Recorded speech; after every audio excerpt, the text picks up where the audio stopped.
పచ్చినపప్పు బచ్చల కూర పులుసు ఎప్పుడైనా ట్రై చేశారా? ఒకవేళ ట్రై చేయకపోతే ట్రై చేయండి. చాలా టేస్టీగా ఉంటది. ఇంతవరకు ఎవరు తినని వాళ్ళైతే మాత్రం పక్కాగా తినాల్సిన అంత టేస్టీగా ఉంటదనమాట.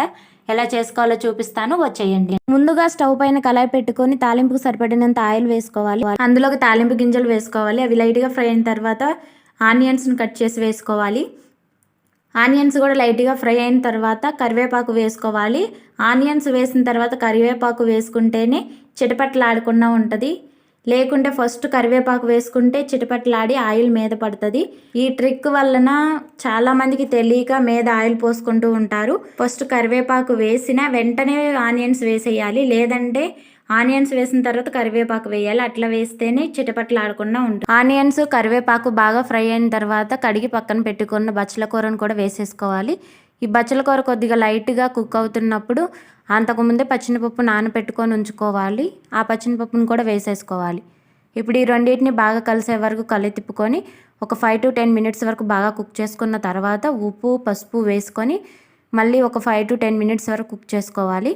ఇప్పుడు మూత పెట్టేసుకోవాలి. మూత పెట్టేసుకొని ఇలాగే మీడియం ఫ్లేమ్లో కుక్ చేసుకుంటే ఆ బచ్చల కూర అనేది పచ్చివాసన పోయే వరకు బాగా కుక్ అవుతుంది. ఆ పచ్చినపప్పు కూడా బాగా మెత్తగా కుక్ అవుతుంది.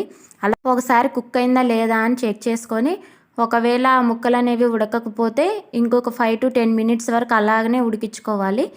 ఆ కాడ అనేది బాగా మెత్తగా ఉడికే వరకు ఉడికిన తర్వాత 4-5 వెల్లుల్లి వేసుకొని దంచి వేసుకోవాలి. దంచి వేసుకొని ఒకసారి మూత పెట్టేసుకొని మళ్ళీ మూత తీసి బాగా కుక్ అయిన తర్వాతనే కారం వేసుకోవాలి. కారం సరిపడినంత వేసుకోవాలి. ఎందుకంటే మనం చింతపులుసు పోస్తాము. ఆ చింతపులుసు పోయడం వలన ఆ పులుపుదనానికి కారం సరిపడినంత వేసుకోవాలి. కొద్దిగా ఎక్కువగానే వేసుకోవాలి, మీ టేస్ట్కి తగ్గట్లుగా వేసేసుకొని చింతపులుసు మొత్తాన్ని పోసేసుకున్న తర్వాత మూత పెట్టేసుకొని ఒక 5 to 10 మినిట్స్ వరకు బాగా మరగనివ్వాలి. బాగా మరిగితేనే ఆ పులుసు బచ్చల కూర అంతా మిక్స్ అయిపోయి చాలా టేస్టీగా ఉంటుంది. ఇలాగ మరుగుతూ ఉన్నప్పుడే మీకు నచ్చితేనే లాస్ట్లో మసాలా పొడి వేసుకోండి. ఒకవేళ మీకు ఇష్టం లేకపోతే స్కిప్ చేయొచ్చు. మసాలా పొడి కూడా వేసుకొని ఒకసారి బాగా తిప్పుకోవడమే. చాలా టేస్టీగా ఉంటుంది. ట్రై చేయండి.